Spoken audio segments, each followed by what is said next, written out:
Hey guys, what's going on? It's here, you guys have been requesting it, but it took me so long to get this out because I had already recorded this chapter previously, but the editor that I possess currently can only make videos that only go 10 minutes long. And the chapter I didn't want to split it up into two chapters, but I don't want to split it up into two parts, but I did, and it ended up being over 10 minutes long.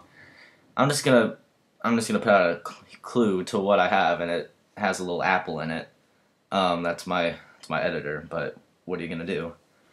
The first one was 15 minutes because I was at another house, and so which wasn't the Apple device, so it can make a video longer than 10 minutes. So this is going to have to be split up into two parts.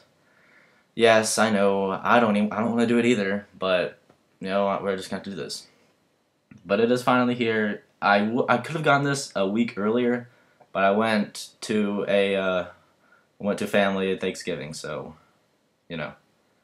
All right, let's go. Lemon Hearts, Sea Swirl, Spring Fresh. As Indigo Spark called out each young mare's name, their papers floated over to their desks. There were various reactions once they saw the grades: smiles, indifference, utter horror. Ender! Indigo Spark squinted at the name. Lyra? The teacher frowned, looking at the paper. He glanced around. Or is it Lyra? Yes, that's mine, said a certain green unicorn sitting in the back, raising her hoof. How did I do? Oh, heartstrings. Yes. Alright guys, sorry about that. Dog was barking at mailman, so had to pause that, but where were we? Do you mind? I like the name Lyra better, that's all, she said. She watched as her paper floated over to her, a blue aura shining around it.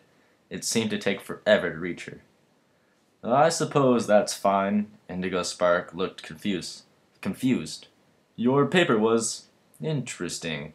I'll say that much. What? Laura had just seen her grade. A large red D- was written in the upper... Sorry. Oh, there was a comma there anyway. I had to pause anyway. A large red D- was written in the upper right corner, along with a note in the teacher's hastily written script. Equestrian history. The second word had been underlined twice. Not legends. Throughout the paper were underlined phrases with question marks.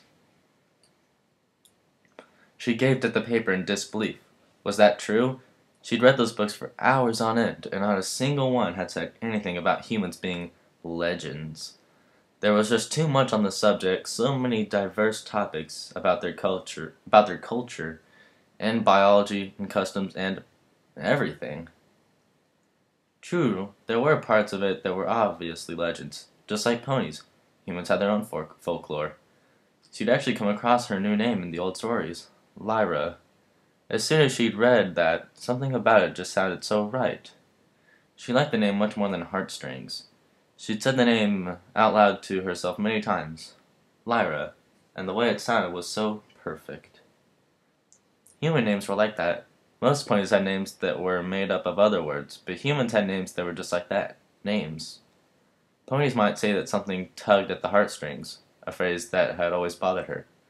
I never mentioned anything about Lyra. Human names were all unique words with no other meaning, and they were beautiful.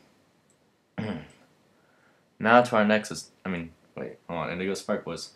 Now to our next assignment. Indigo Spark's announcement was met with a few scattered groans. I'd like each of you to learn a new spell. Lyra was hardly listening. She was reading over her paper again. There had to be some reason nobody believed in humans. Why had they been forgotten? More importantly, where had they gone? She couldn't focus on things like magic when there were such mysteries in the world. There had to be answers. This was it.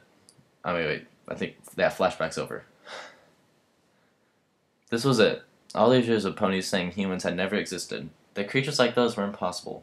If this experiment worked, Laura would be able to see just how humans might have lived. It could prove everything. Lyra took a deep breath. She was in her bedroom, and Twilight's book was on the floor in front of her, open to that wonderfully detailed illustration of a hand. She had gone over it a few times. The way each finger on the hand was formed, how long they were, the placement of the joints. She'd come across a human expression about knowing the back of your hand.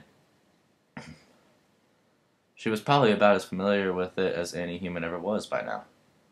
She bit her lip, knowing what to expect as she unwrapped the bandages from her hoof. Myra had applied several layers thick, to hide any suspicious protruding shapes. As the wrapping came out, she frowned, looking at all her mistakes from her previous attempt. A few half-formed fingers stuck out from an appendage that was still kind of a hoof. They jutted out at all wrong angles, one of them actually pointing backwards. How does that even make sense? Is like the fingernail in the hoof and like the other side pointing out?